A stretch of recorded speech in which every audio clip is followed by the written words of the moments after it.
Давайте другий хтось під руки. Все буде добре, друже. Підтягнути турнікет. Мусиш ти, мусиш. Рухайся. О, ми тут! Молодець ти, братуха, все буде добре. Тихо.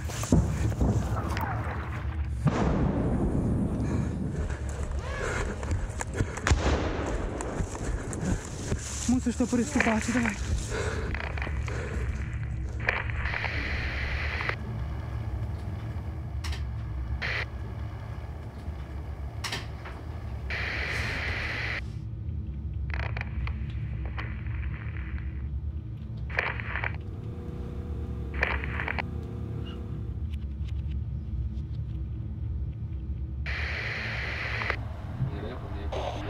Хлопці, це Часів Яр. Промислове місто нашого Сходу. До повномасштабки тут жило десь 13 тисяч людей.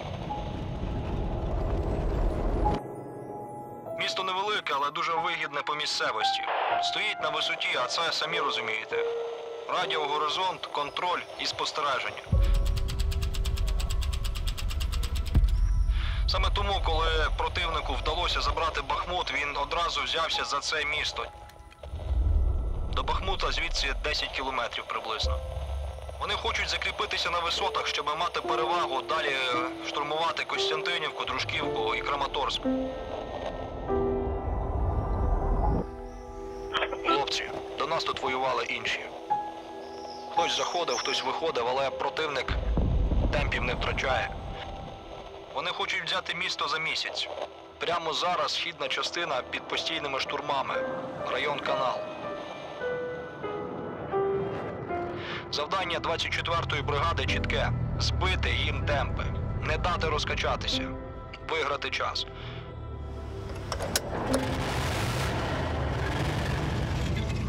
Треба стабілізувати лінію. Зараз усім важко. Але ми не маємо їм його віддати. Постріл!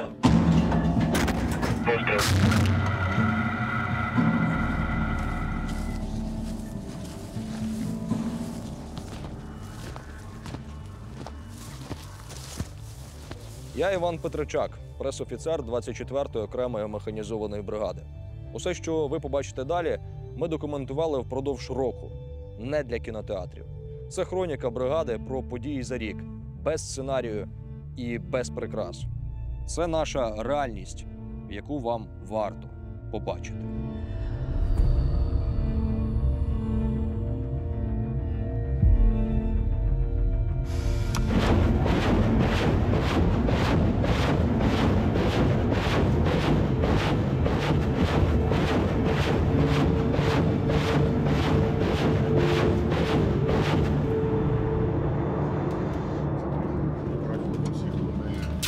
Використовує маркировку. Це безпека також наших воїнів, наша безпека. Буває заротачка. Давай, не стесняйся.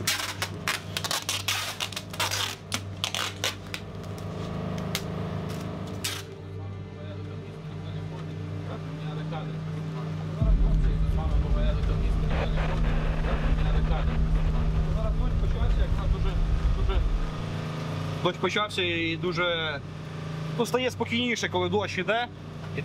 Є сподівання на те, що не буде пересування якогось дронів і так далі. Вперед!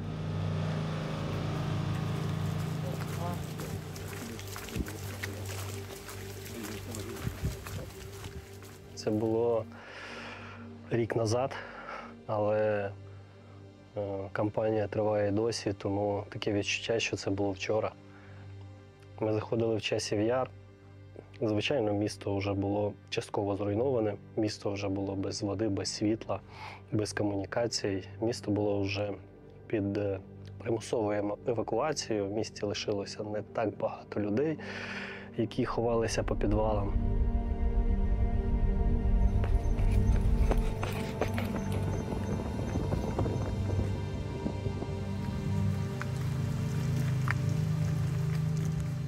З 15 травня ми вже знали, що будемо переміщуватися для оборони міста Часів Яр і почали планувати свої дії. перші дні нагадувало більше як Попасну. Тобто цілі будинки, але все постійно під обстрілами і все поступово знищується противником. Щойно в будинок став ще приліт. Бачите, загорання навіть попри дощ. Коли бригада була на Торецьку, вона вже приймала участь і тут, в районі Часового Яру. Деякі підрозділи постійно були відкомандировані. Наш також приймав участь там в боях за Богданівку, ще до того, як ворог підійшов до Часового Яру. І як бригада переїхала, тоді вже були і дрони, і FPV, але не було такого масового використання. І більш все залежало від піхоти. Ларін, Соколов, підійшли до вас літочку. Бажаю здоров'я, Яко. Щоб потихеньку, аби не гірше.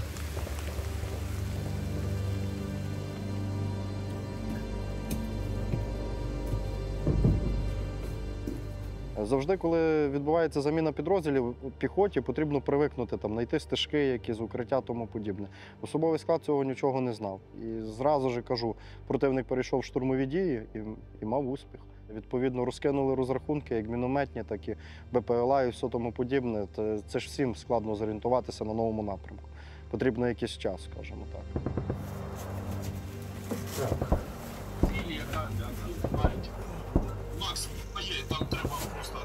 Кажу, думаєш, це МПБ зараз там буде, наш сусід справа. Їх можуть штурмувати на якраз в етажках в новому часіку.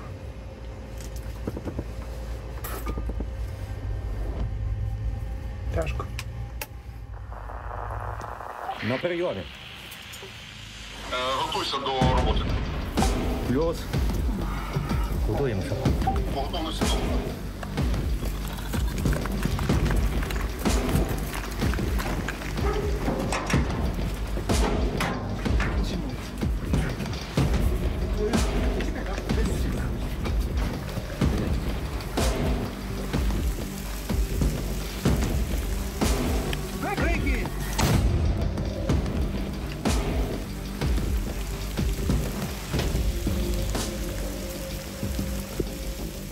Проти нас стояла 98-ма парашютно-десантна дивізія.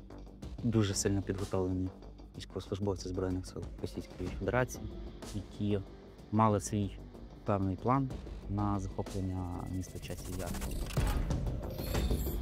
Найтяжча стадія Часового Яру – це був за канал.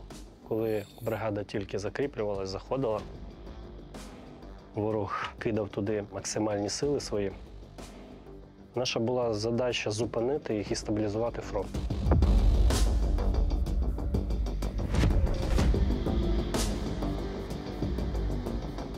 Основні підрозділи і позиції нашої піхоти були за каналом, і це ускладнювало логістику.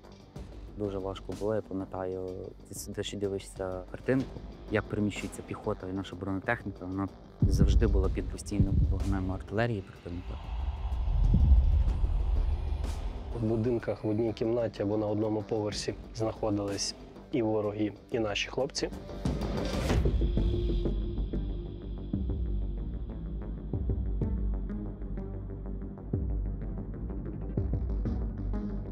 І в зеленках, в декількох метрах від нашої позиції, вже знаходились вороги.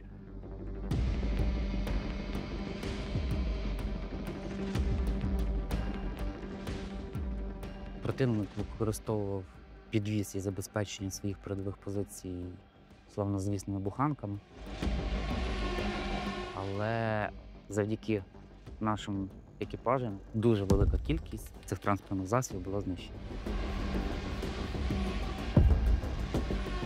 Зрозуміючи це, вони почали використовувати мотоцикли і розраховували, що таким чином десь просунуться.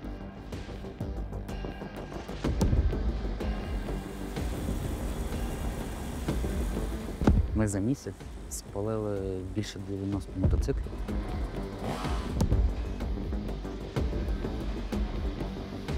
І воно стабілізувалося, можна сказати, за тиждень. Зайняли рубежі, на яких можна було тримати оборону, і так їх і тримали. І сунулися там то вниз, то вверх, перекидали підрозділи, там заміна проходила. У нас лінія оборони була, це просто піхота, зосередження в підвалах. Якщо противник хоче прорвати оборону, піхота просто з підвалу або вибігає, або, якщо дозволяє, то веде вогонь з підвалу, знищує. Часто добиваються дронами, якщо вони заповзають, щоб піхота лишній раз не ризикувала. І отак постійно на протязі довгого часу противника знищували.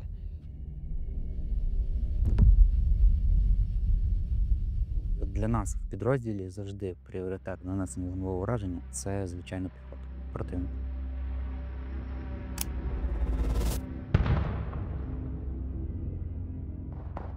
Я скажу, противник так підахуєл від того, як 24-та бригада тримала оборону. Ожесточенные бои идут в Часовом Яре. На подступах к Часову Яру. Часовый Яр. Часов Яр. Ну, в Часов. Часовым Яром. Да, направление крайне сложное. Это господствующая высота, открывающая путь к Константиновке и Славянско-Краматорской агломерации. Сейчас идут бои, остаются незначительные очаги сопротивления. Очаги сопротивления. Плюс, я Киев плюс.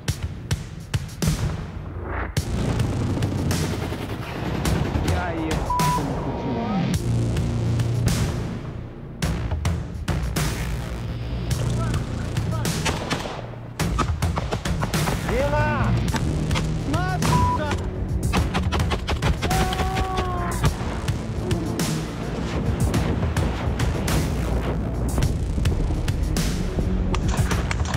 Сейчас штурмовые подразделения ивановских десантников сражаются за полное освобождение Часова Яра. Противник превратил этот населенный пункт в город-крепость с укрепленными огневыми точками, системой ходов. Там работает наша съемочная группа, и на них буквально охотился беспилотник. Но надо понимать, что Часов Яр в ВСУ превратили в сплошной укрепрайон.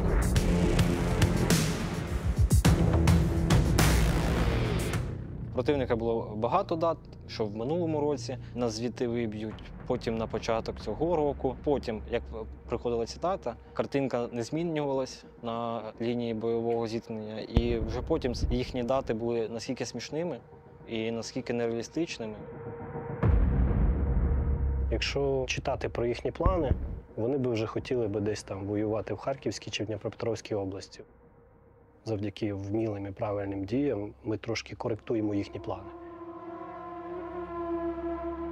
Коли ми зайшли, вони ще не до кінця зрозуміли і намагалися рухатись бодренько. Противник з заміною бригад і витісненням нас за район каналу не справився, тому що наша піхота все-таки зайшла на передні рубежі і досить героїчно тримала оборону, скільки це було можливо. Ворог кидав туди максимальні сили свої. Вони, звичайно, хотіли його брати з мінімальними втратами, хотіли обійти, зайти, але коли стикнулися з нашою бригадою, зрозуміли, що в них нічого не вийде.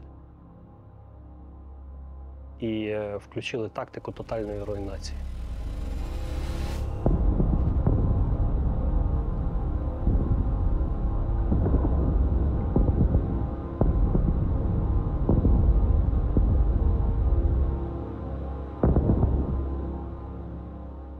Кожної ночі працювали вогнеметні системи. Вони стріляють термобаричними боєприпасами, які все випалюють.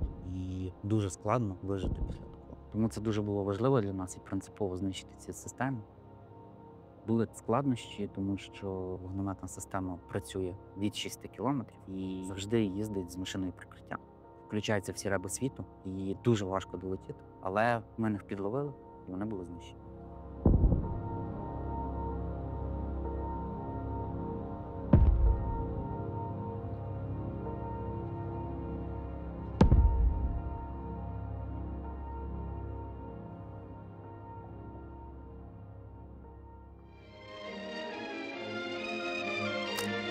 Богата Донецкая земля полезными ископаемыми.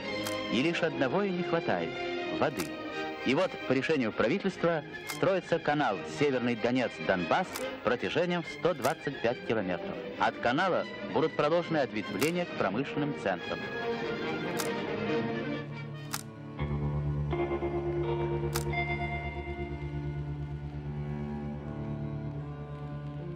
Це виглядає як житлові комплекси. І зразу їх від старої частини Часового Яру розділяє канал.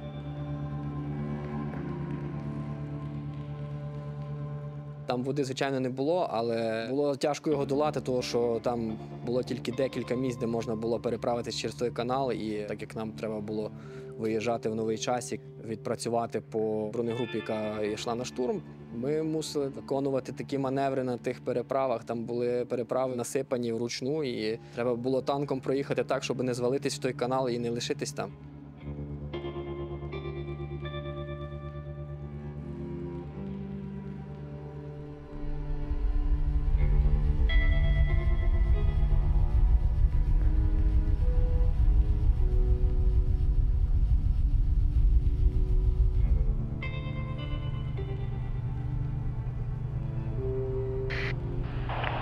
Сява, Сява, я Байкал, прийом.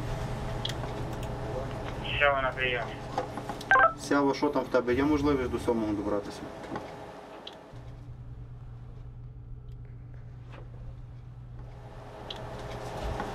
Поки мінус, ту сторону, де бухта, вони, як казав Ігор, туди скидаються. І от зараз чекає момент. Сява, я тебе поняв, а ти зараз з ким?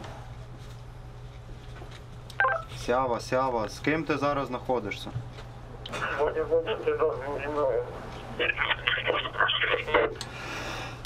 Повтори, не пройшов.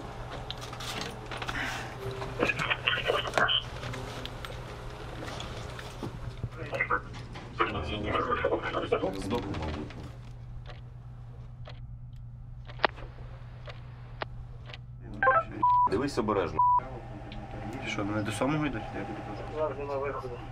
Ні, блядь, Не ісполняй, нахуй. Кажу ще раз, подивись, почекай, перекури, кажу, блядь. То не, блядь, основа, нахуй, всього, щоб зараз чи вас, блядь, евакуювати звідти, чи тому подібне. Як прийняв на прийом.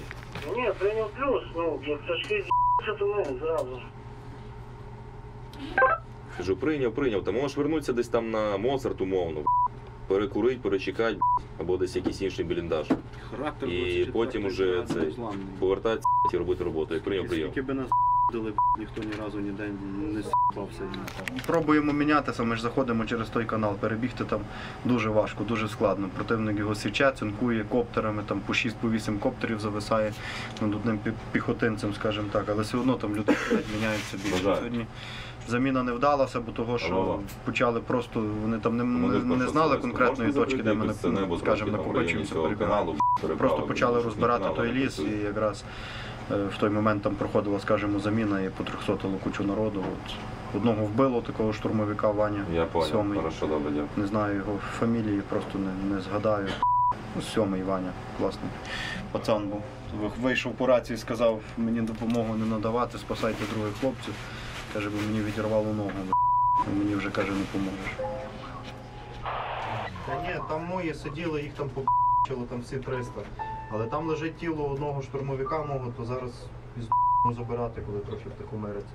Але там розп***ли цю позицію. Не знаю.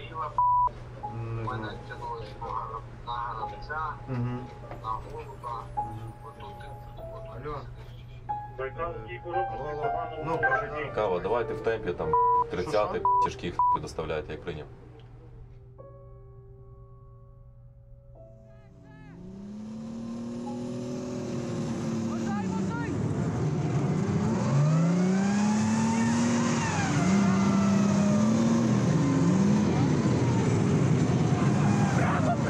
Направо туди!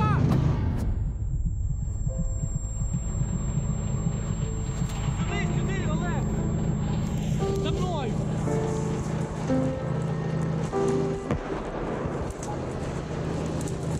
Давай! Пішли! Олег, йдемо!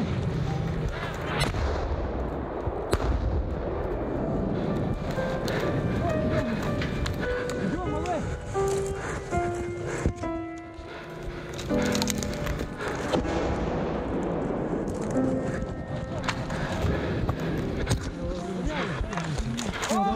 Давай, куди, друзі? Як хапаєшся, як ти будеш зручно? Я не знаю. Давай на мене, братан, давай. Я занесу. Але не це просто, давайте другий хтось під руки. Другий хтось під руки, давай. Я не дам разу. Тримайся. Давайте сміху під такого, так рукітерку. Все буде добре, друже. Дуже сильно нога кровоточить. Підтягнути турнікет. Турнікети є? А ми переїхали переправу.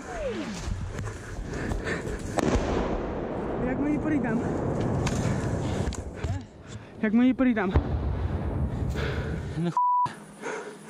А де ми є? На нашій стороні. На нашій? Да.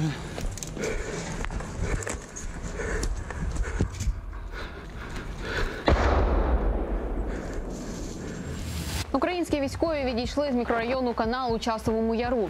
Про це повідомив речник УСУ Хортиця Назар Волошин. Позиції наших захисників були зруйновані, було прийнято рішення командуванням відійти на більш захищені, більш підготовлені позиції. Там ворог не припиняє своїх активних бойових дій, у нього є якісь певні дедлайни, які він не може виконати вже кілька місяців поспіль. В районі Часового Яру було зафіксовано за добу 238 обстрілів.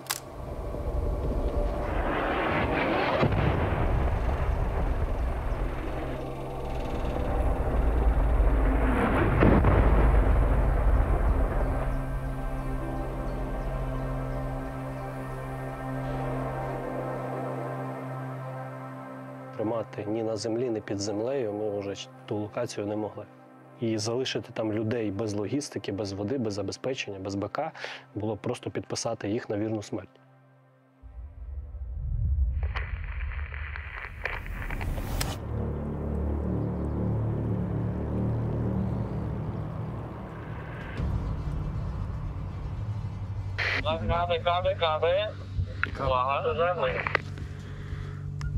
Плюс каби.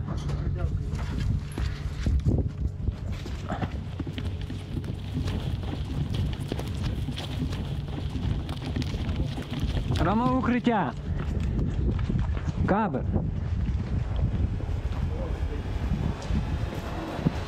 Скоро.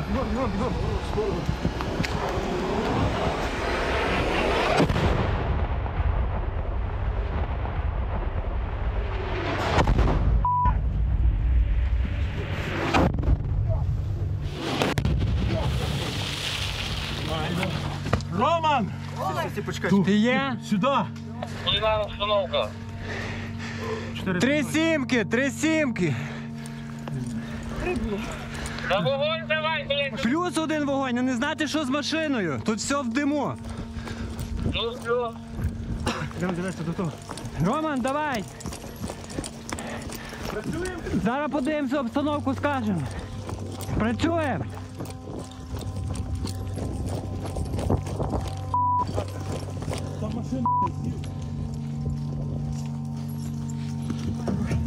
Фелікс, кулінар, можу працювати. Давай 1 вогонь.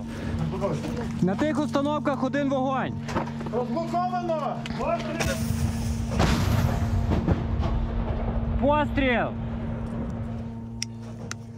Це от реальна журналістика, реальна війна. Буквально 30 секунд назад був кап, 3 підряд. Сусідня хата горить, хлопці встигли сховатися в укриття. Одразу після відпрацювання кабів вогонь продовжується. Такі справи. Ти біля машини сидів, так, коли це? Ні, я Відхід через канал дав більше впевненості і стабільності. Ми почали краще бачити і контролювати лінію фронту. Ми краще почали бачити логістику ворога, шляхи пересування і шляхи підходу. Тобто їх не так багато лишилося, які ми повністю взяли під свій вогневий контроль. Ну і відповідно люди були в більшій безпеці на лінії фронту. Це стало природнім бар'єром, до якого противник, коли і доходив, ми його могли ефективніше знищувати. Противник почав діяти відповідно ситуації. Враховуючи наше відношення до особового складу, до хлопців, які стоять на нулі, противник трошки по-іншому відноситься до свого особового складу. Тобто вони за ціною не стоять. Для них переходити канал – це ризик і дорога в один кінець, але їх це не зупиняє. У них вже давно діє тактика малих груп. Вони відправляють малу групу на закріплення в один кінець. І вона не повертається, вони відправляють наступну і наступну. Ставка противника по переходу каналу була на те, що всіх не знищиш, десь та й прорвуться і закріпляться. Вони вже зрозуміли, що можна пустити 2-3 групи з різних напрямків, по одному, по 2 чоловіка. Всіх не вб'ють, на всіх не зможуть зосередитись. На одному сфокусують увагу, одного вб'ють, але інші пройдуть. Коли вони тільки перебігали канал, вони не знали, куди нам бігти, і вони вже прикривалися чим тільки могли. В першу чергу це були грібні ями, це будь-яка нора, де вони тільки бачили якусь норку, там вже починали сидіти і накопичувати. Противник тиснув з усіх напрямків, і його дуже цікавило район якраз труб. Вони переходили з лісу, вирізали в трубах прохід, там накопичувались і вже по ночі звідти вилазили і так само затягувались потрохи в ліс. Такою масою, як вони перли тоді на той час, дуже важко було знищити всього противника. Тут потрібно було точне вогневе ураження. Це FPV-бомбери, і де немає нашої піхоти, кожного дня по сектору, по будинку, по укриттю починали розбирати до тотального знищення. Але це спільна робота, тому що піхота теж наносила вогневе ураження, коли вони тільки вибігали, коли ми них, скажімо так, методом викурювання закидаєш туди, вони вже там в укриття зруйноване, вони вибігають, і відповідно вже працює тоді піхота. І артилерія, бригада. Тому це було ефективно.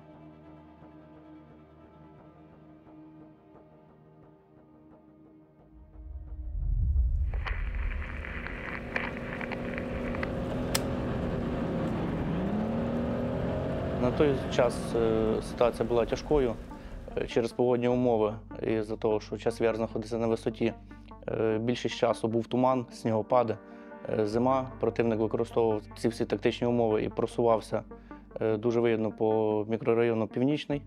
Моє завдання було здійснити марш з підтримкою одного танку та 4 ББМ і закріпитись на рубежі блокування противника. В особистому плануванні брав участь командир 24-ї бригади та його управління. І все залежало від погодних умов. Ми заходили в районі 6 ранку, заїжджаючи в мікрорайон Північний, під час спішування піхоти зав'язався стрілецький бій. Відбулося успішне закріплення на рубежі блокування. Це все під прикриттям танку. Танк виїжджав на пряму наводку для відпрацювання по так званій позиції «Тетріс».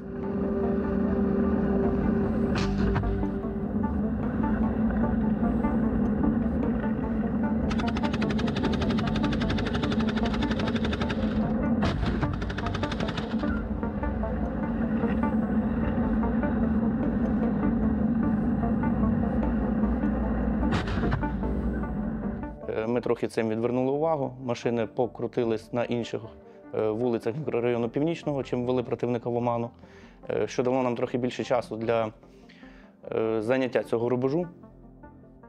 Мікрорайон на той час був майже цілий. Частина мікрорайону була тільки зруйнована, всі остальні будинки були цілі. І це досить великий населений пункт. Це зіграло нам великий плюс на руку. Ми зуміли облаштувати позиції, на яких стоїмо до сьогоднішнього дня. Противник не очікував від нас таких зухвалих дій, що ми прямо в наглу завалимося і закріпимося на рубежі блокування. Противник поніс втрати, просування його на цьому рубежі було зупинено.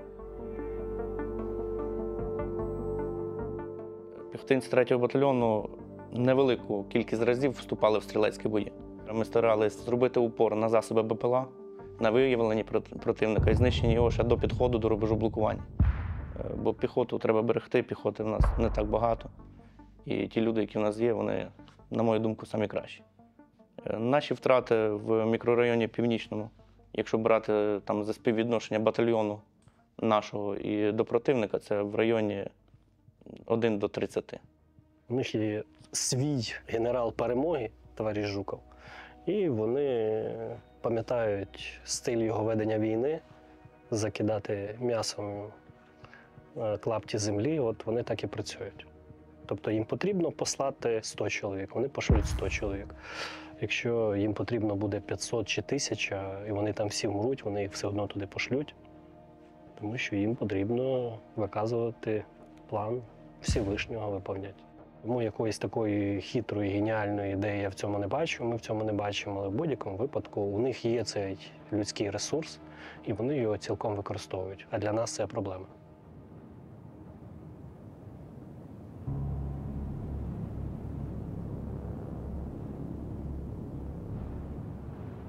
Вони не могли забезпечити таку кількість своїх військ, які переходили канал всім необхідним.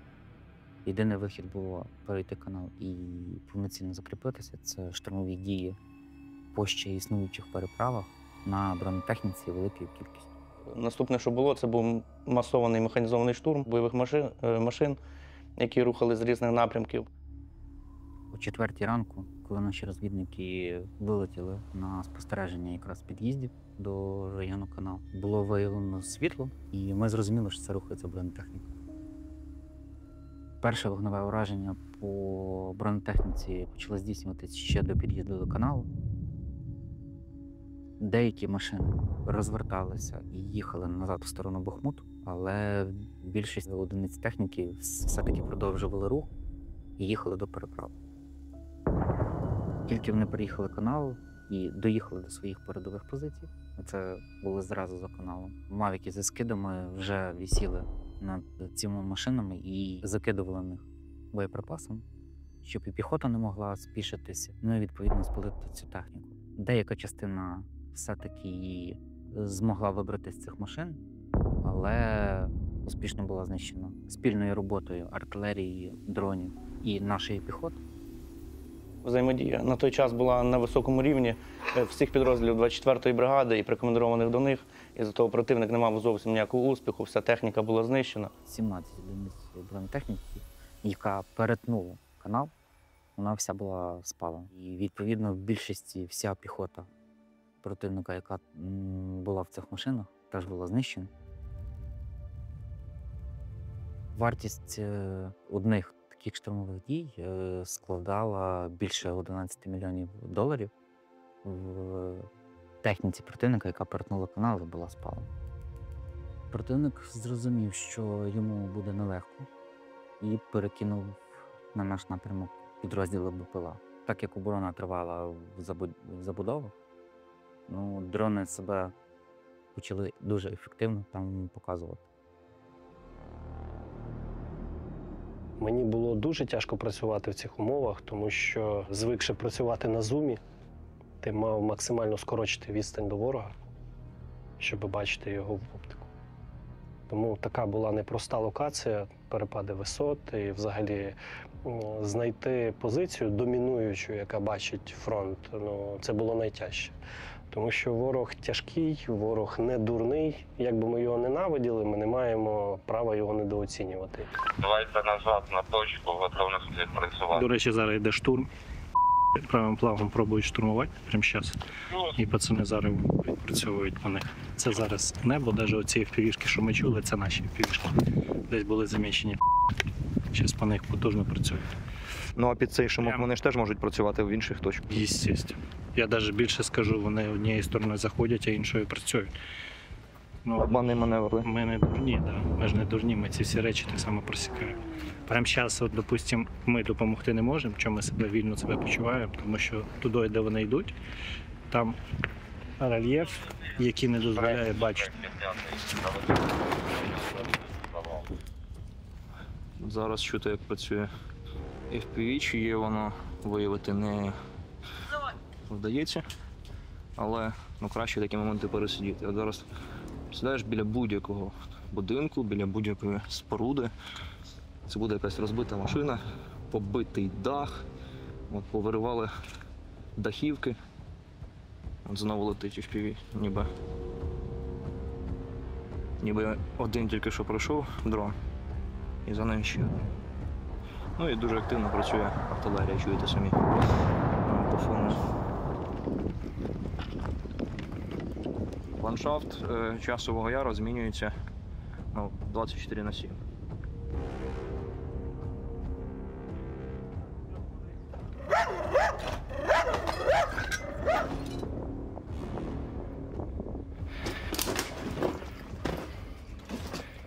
вивчали перепади висот, вони знищували домінуючі висоти, домінуючі здання, з яких потенційно можна було працювати. І навіть коли ти не виявляєш себе, твоя локація завжди в зоні риску, тому що по ній планово вони відпрацьовують.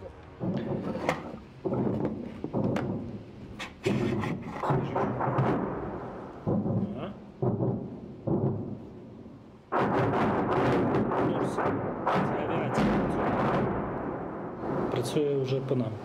Тому що вони усвідомлюють, що там хтось може знаходитись і вести вогонь чи коректування. Без нього ніяк. Ми, зайшовши в зону відповідальності, даний квадрат нашої роботи, з якою ми можемо ефективно працювати, вибираємо найбільш для нас вигідну позицію і найбільш проблемну зону огляду для ворога.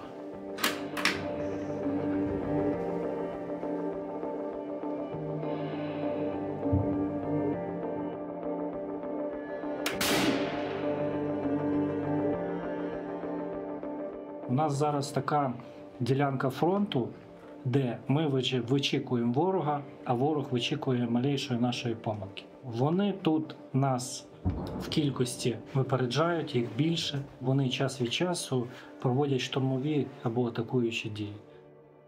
Перевага їхня в артилерії, перевага їхня в обстрілах і, відповідно, ми тримаємо удар.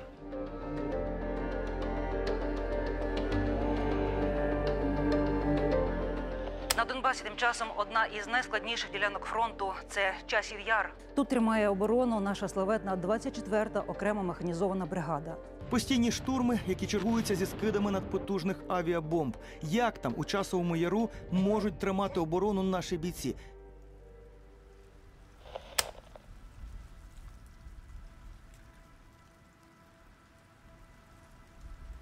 Після каналу почали дрібні групи противника просочуватися і займати позиції, які дуже тяжко вибити навіть дронами, тому що там дуже великі підвали, дуже тяжко щось їм зробити. І коли в нас була можливість і нам поступала задача, ми виїжджали танком там і з 50 метрів їх розстрілювали, просто засипали там і знищували.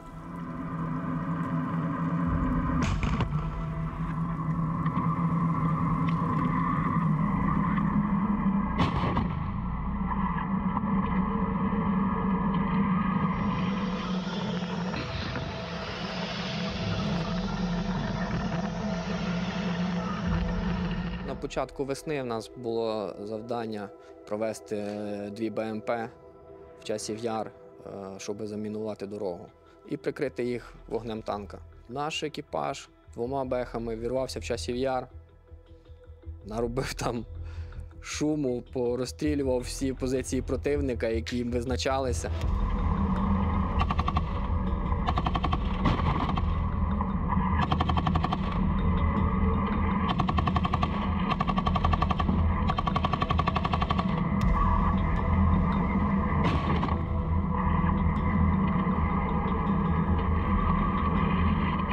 Ми працювали як? Постріл з гармати, потім на подавлення з кулемета, і потім швидко переводимося на іншу ціль.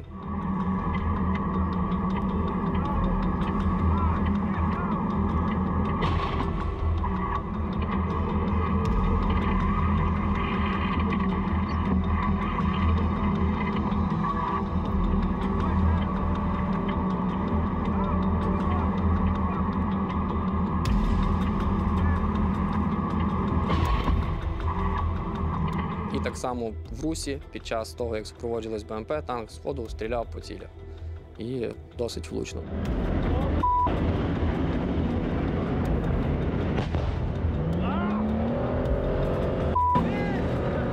Наша задача була це прикрити іншу важку техніку. Прикрити БМП, прикрити людей, щоб подавити противника і по максимуму знищити. Постріл! Чудні виконав!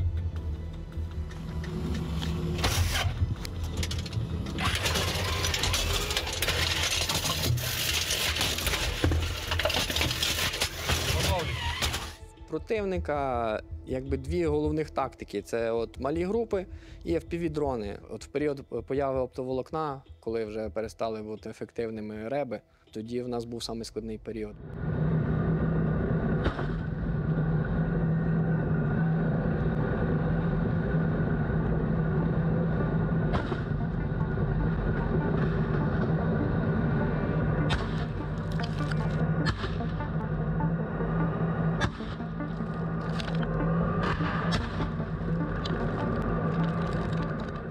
Шукали маршрути вже прямо через ліси, через кущі, якось іншими об'їзними шляхами, перевіряли мінування, все підготовлювали, щоб міняти маршрути. Так як вони робили FPV-засідки, ми мусили їх якось обманювати, обходити. Нормально вдів.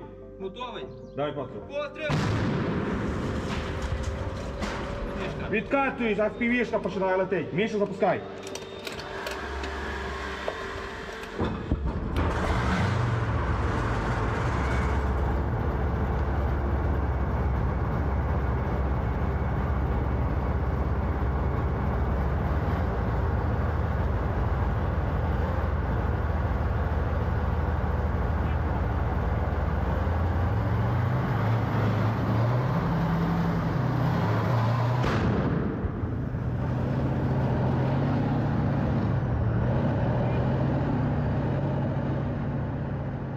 Противнику нічого не залишалось, як просто знищувати. Вони наносили максимальне ураження, знищували позицію, піхота відходила в іншу сусідню будівлю.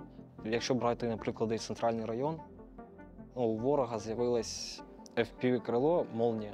Це літак, до якого цепляється ТМ-ка та ж сама, і він просто летить, влітає в будівлю, і будівля так руйнується. Останки дрона. Взяли його на криші, лазили поправляти зв'язок. От нам прийшло повідомлення від противника. Переробимо, відправимо назад. Дещо допишемо і відправимо. На одну позицію бувало по 10-12 молній за день. Але вони це попробували буквально декілька разів, на третій раз ми висікли ту тему, що після молнії буде штурм, скажімо так, і просто їх перебили. Мене, скажімо, винахідливість противника не перестає дивувати, бо того, що ця молнія коштує $1500, а зносили з будинки, там, 5-поверхівки, нищить просто. Противник, коли давав вказівки своїм штурмовикам, була така фраза «противник відступати не буде, противник держить оборону». І вони постійно розбивались і несли дуже великі втрати. У нас в батальйоні так було. Ми зафіксували на дронах останні групи, які заходили в будівлю, штурмували. Ми були готові до цього. І вже в тому крилі в підвалі були розставлені ТМ-ки, які піхота запустила противника до себе, стримувала в певному крилі будівлі.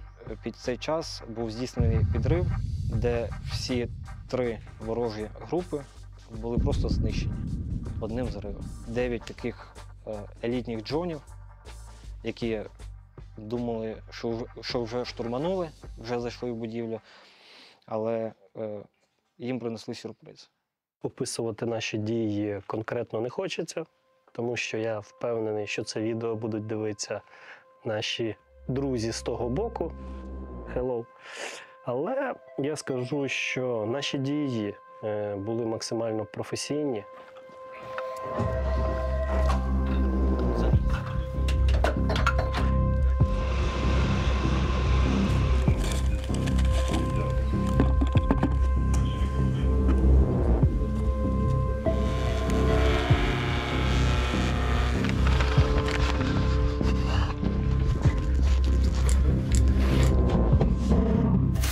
Ну, типа, то тяжче.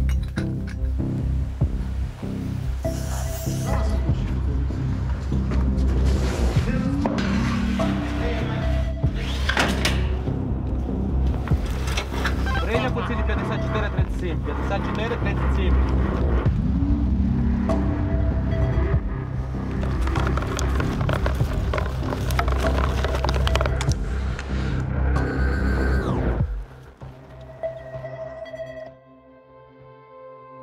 Зупинити таку навалу ворога, я думаю, мало кому там би здалося. бригада себе показала прям вау. Я не знаю, як описати. Любко, скажи, що залп!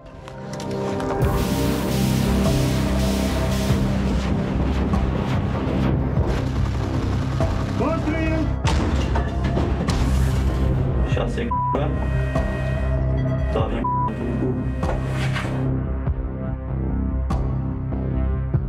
Гармата! Постріл!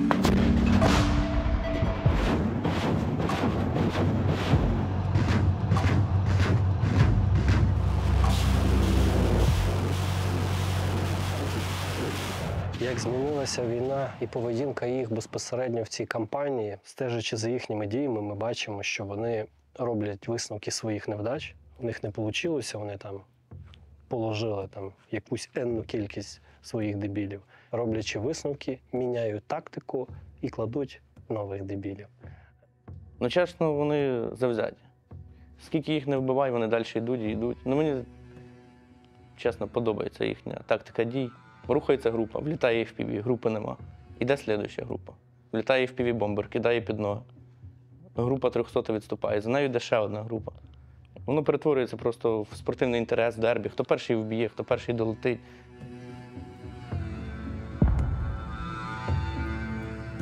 Зараз в них яка мотивація?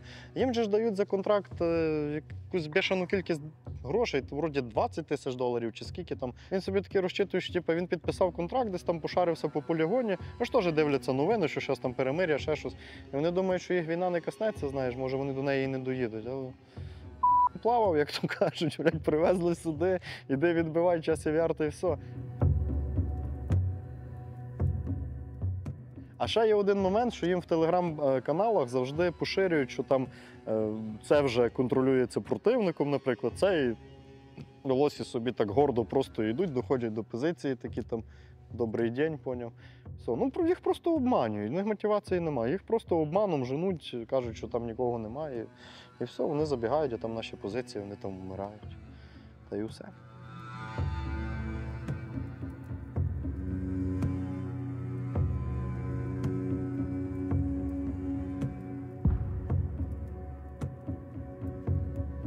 Був момент, як залетіли в півіху, він загорівся, коротше, а другий до нього присів і гріється, коротше. Це зимою, йому було холодно. Були моменти, що там включали режим мінного трала, розміновували собою. Ну, це такі якісь такі дикі чорні історії, то не всім понравляться, напевно. Відірвало 2 ноги, він сів в машину без коліс. Командир бригади виходить, коротше, по зв'язку, каже, їбіться вже від нього, він вже ніде не дінеться. Переключилися на другий, за годину вертаємося, його нема, коротше. Або там перехоплення їхні, дуже люблю їхні перехоплення, оце слухати, знаєш. Як каже, іди воюй, каже, я не піду, бо я проїб бронежилет, каску, каже, в мене автомат, 1 магазин. Каже, діди воювали, каже, з 3 лінійкою і 3 патронами, у тебе 30, каже. Ну, там серйозні типи, знаєш.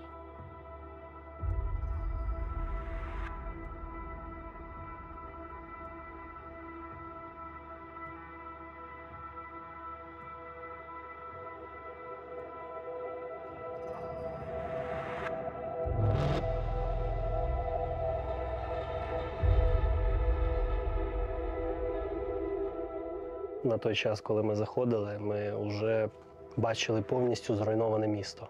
Нам так здавалося. Те, що на контрасті ми можемо побачити за рік компанії, ми всі не те, що там здивовані, ми просто шоковані з того, наскільки може бути багатогранним руський мір.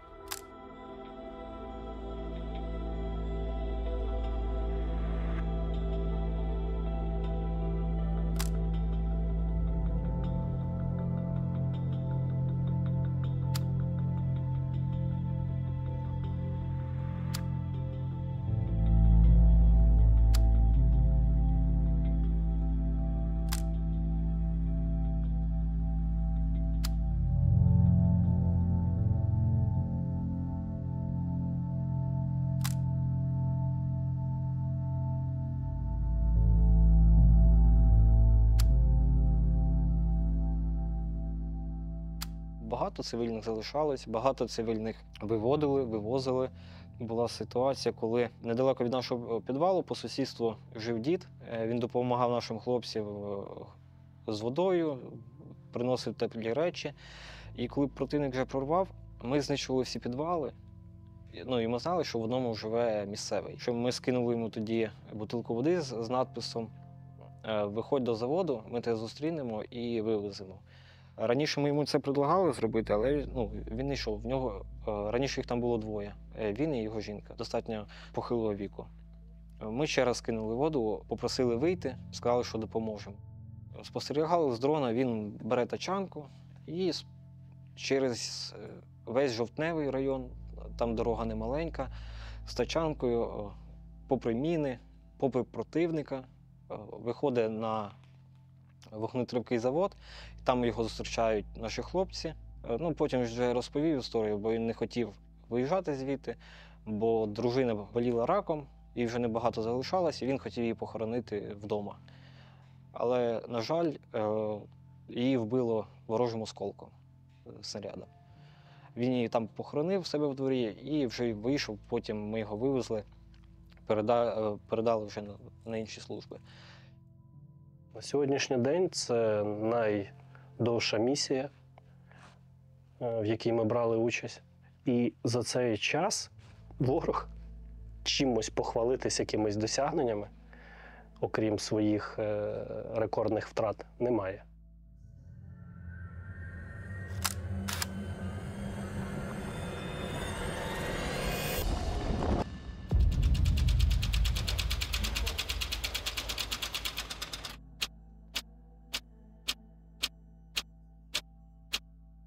Це багато, це дуже великі втрати. 5 тисяч, ти собі уявляєш, 5 тисяч – це убитих, умовно, так? Це дивізія взагалі.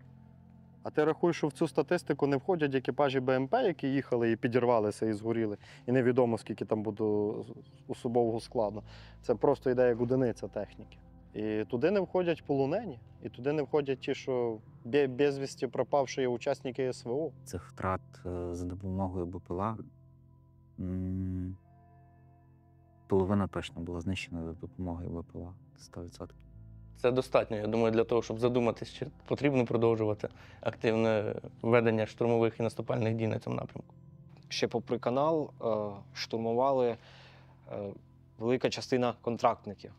Вже потім вони почали масово використовувати зеків, але вся їхня еліта закінчилась раніше. По флангам нам працювали і інші підрозділи, і підрозділи ССО, хлопці, з якими я спілкувався, і вони говорили, що це було надтяжко працювати в таких локаціях. Але задача піхоти була зупинити і тримати. Рік, мабуть, найтяжкіших боїв хлопці справляються з честю. Сама сильна сторона 24-ї бригади – це піхота 24-ї бригади. Ти подивись, ти куди 24-ту бригаду не постав, там всюди стоїть фронт. Так, він якось мелко, за рік часу, він стоїть. Потрібно подякувати в першу чергу хлопцям, які стоять на лінії бойового зіткнення.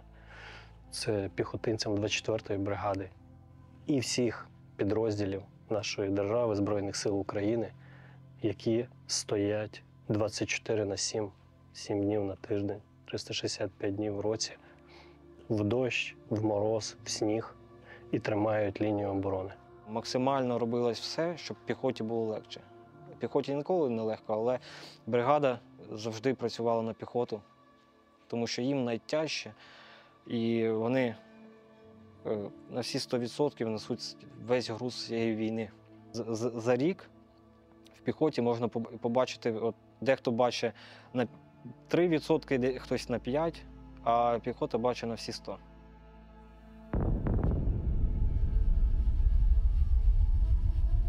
Піхотинець – це самий рівний рекс на війні, який тільки може бути. Круче нього нема нікого. Того, що піхоту і штурмують, і піхоту і гасять, і піхота завжди голодна, і в болоті. І... Там і впівдрони, танчики, артилерійські обстріли, все тому подібне. Ніхто ніколи не замінить нашої піхоти. Де є наш піхотинець, там і є наша земля.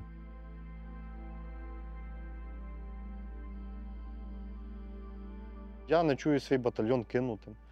З іншими командирами батальйонів я теж спілкуюся, я не чую, що їхні батальйони кинуті на призволяще, що десь когось там чимось не забезпечує. Це командир бригади, він як багатодітний батько, знаєш, має 6 дітей, а має тільки 5 цукорків і не знає, як з ким поділити, але робить так, щоб всім хватало. Знаєш.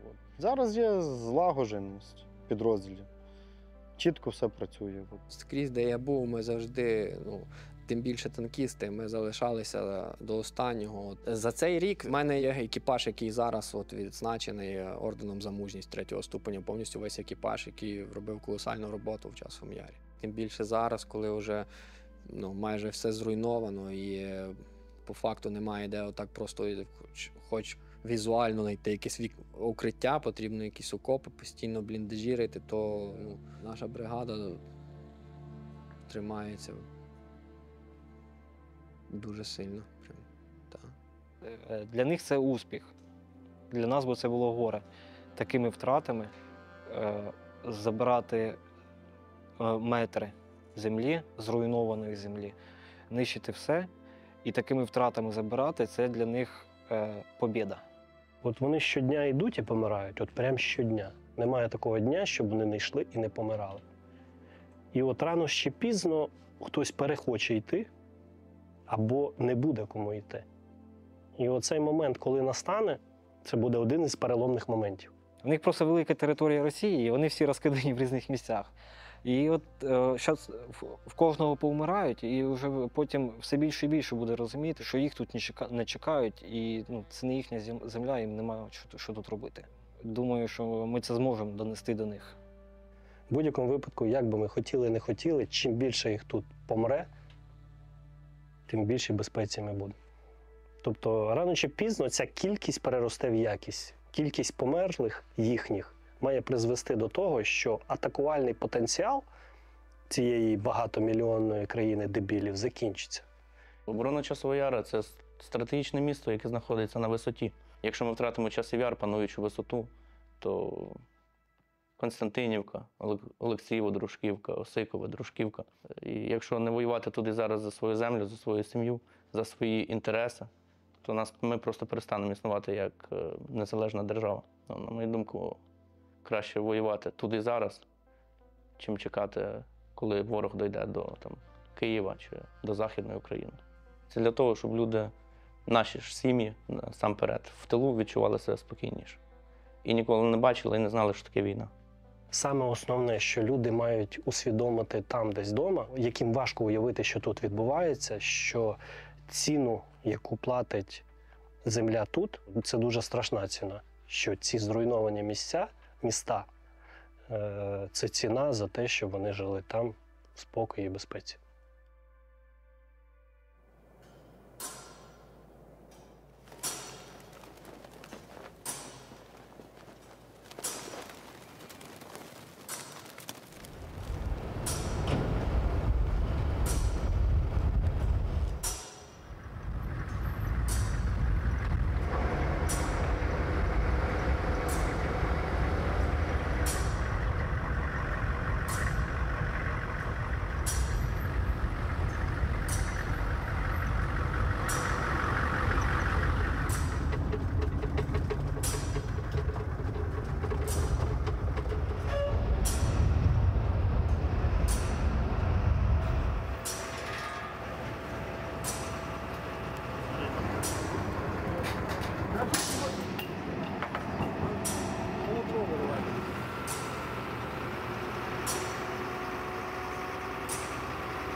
Працює вже по нам.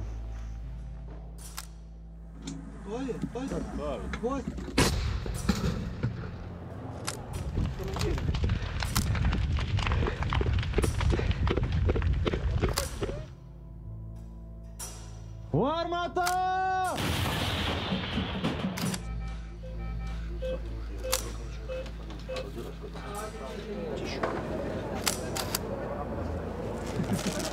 Це називається «Ми за любий кіпіш, крім голодовки».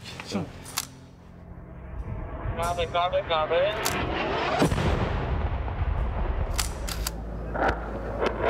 Заграда.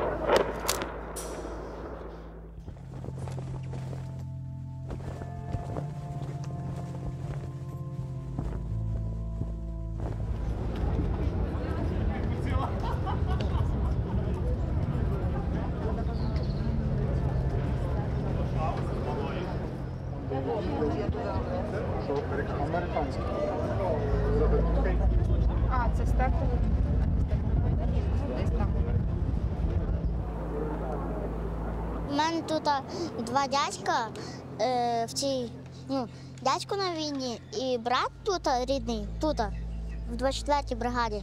І ще один дядько тут теж в 24-й бригаді. Я прийшов сюди просто подивитися, що вони збили, що в них тут є.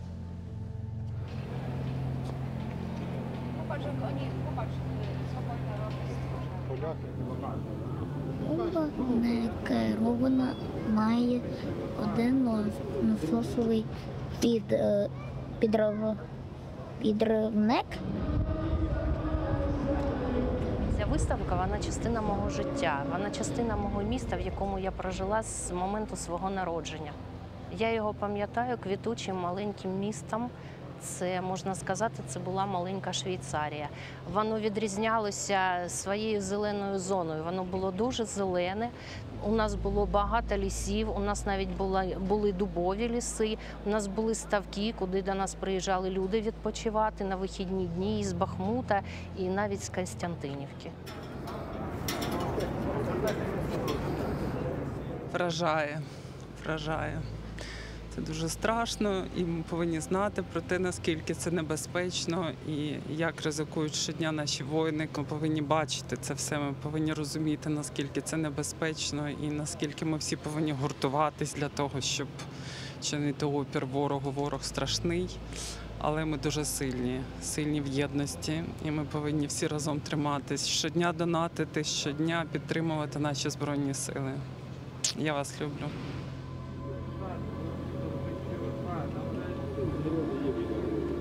Мій син зараз там посидів в машині, доторкнувся до цього всього, і для нього це також розуміння, що це реальність, і що це не кіно, і це не кимось зняти, а хлопці на цьому приїхали. Потрібно доносити до людей, до дітей, що це все є, що це продовжується, і кожен донат, він важливий насправді.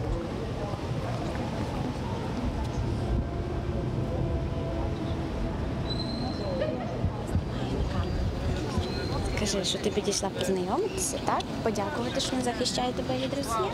Дякую, що захищаєте нас від росіянів.